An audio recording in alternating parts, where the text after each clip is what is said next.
Hi everyone, and welcome to a bonus episode of the Montrose and Highland Railroad. This is episode number 47. I didn't expect to be able to get this episode out to you so soon after the last one, especially as my computer developed a fault, but here we are. In this episode I have to report the sad demise of two of my switches at Cherry Valley. They led a full and active life, but eventually no amount of cleaning and maintenance would make them operate well again, and they required replacement. I discuss this more in depth in my video. Also in the video I show you how I clean the wheels on one of my locomotives. After the last episode with how I cleaned the track, now the wheels are clean, the locos will be running much better on the layout. I also have an Atlas track cleaning car which I use mainly for sucking up dust, dirt and fluff and other debris from the layout, also to keep it running well. If this is your first visit to my channel, then welcome. It isn't as professionally produced as some channels and it might look a bit haphazard in parts, but I've been assured it's well worth watching, so stick with it, even if you feel like you can pick up a few errors on my part. If you like what you see, please click on the subscribe button. Now I've got more of a feel for my new video editing software. I hope to make more frequent videos. Okay, enough chat, on to the show. Let's start with those switches at Cherry Valley. One of the jobs that I hate the most about this hobby is replacing switches, points, when they're finally worn out. Earlier today I took this point out of the yard at Cherry Valley and another one which is totally broken and in the bin right now. I took them out and I have these two here to replace the two old switches. In the last video I showed you how I clean the point blades. Well, eventually the points either stop working altogether or I just can't clean them anymore. I hope to actually take this one and try and restore it again and use it for a spare at some point, but it doesn't matter to me. Even though the new switches are the same size as the old ones, somehow putting in a new switch or a new junction is a real pain in the neck to me. You have to move all the other track around it, loosen the track pins out of them so that you can connect the new pieces into the rail joiners, and it just drives me mad. Anyway, I'll come back to this in a little while and you'll be able to see the new junction in place. In the last video I showed you how I cleaned my track and my switch blades, my points.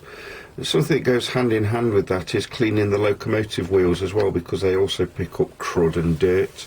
So I'm going to show you how I do that. I take a piece of the J-cloth which I had before and some Goo Gone, which isn't readily available in the UK, but every time I go to the United States I get a bottle. It is available in all good superstores in the United States and probably some bad ones as well.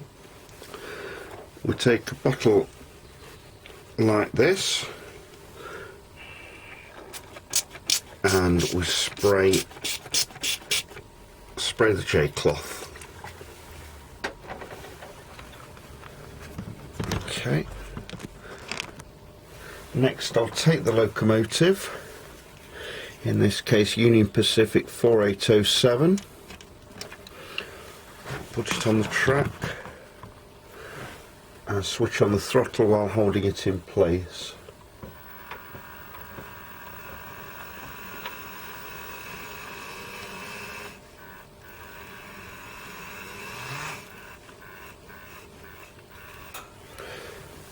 And then what I'll do after that is I will turn the cloth round to a dry piece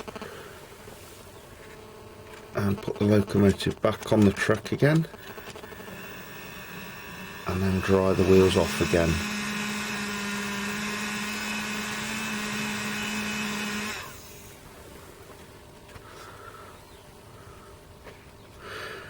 And then we'll do the same with the other side.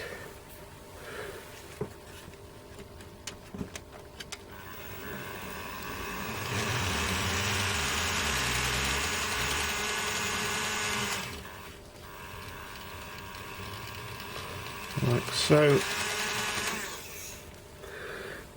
And you can actually see there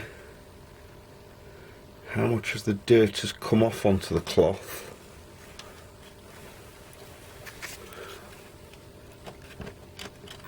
You don't have to use Goo Gone, by the way. Some people use alcohol, like I used for my track cleaning in the last video, rubbing alcohol. Somebody recommended to me that I should actually be using 90% alcohol rather than the 70% that I favour, because it has less water in it. It's not something which I've tried, but obviously there is a suitable alternative out there. Right, I'll take the cloth away. I'll just turn the speed of the throttle down, and we'll see how well the locomotive runs now.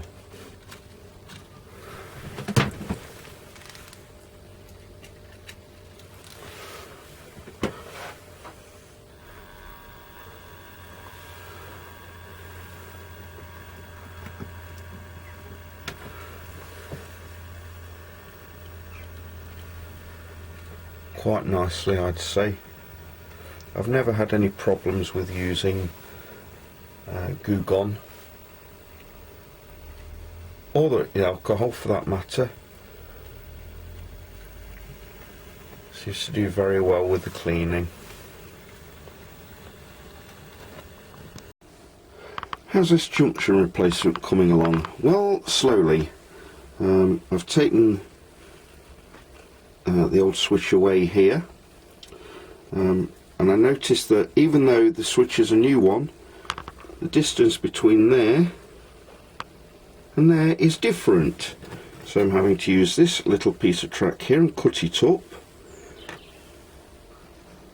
in order to add on a little bit of track to make the new switch fit. Also, I use frog juicers on my layout, so here is where the frog is.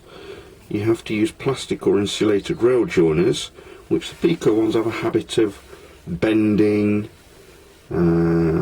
shooting across the layout when you're not expecting it, and generally misbehaving themselves. So I've found that gluing them in place is a necessity. But we'll come back to this in a little while. Hopefully it'll be finished by then.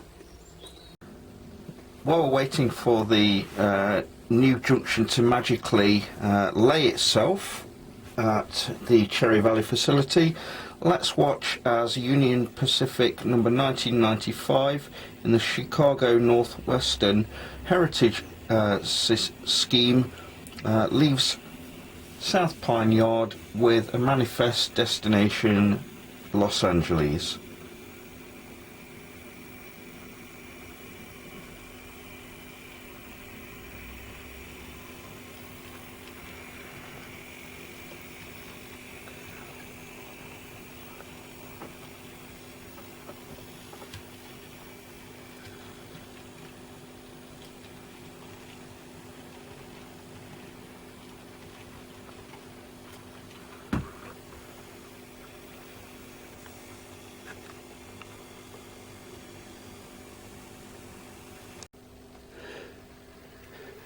Okay, so the little elves that come and do my track work for me have been and finally finished the junction.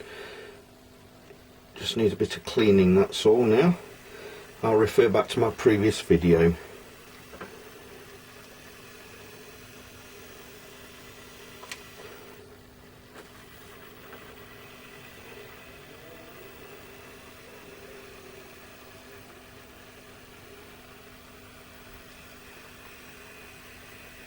Oh, it was fine that time. Okay, so that's it for this latest episode, a bonus episode of the Montrose and Highland Railroad. Thanks for watching. Please tell your friends, subscribe. If you like what you saw today, then please leave me a comment. Click the bell just in case I decide to do another video before Christmas. And as always, keep model railroading, and thanks for watching.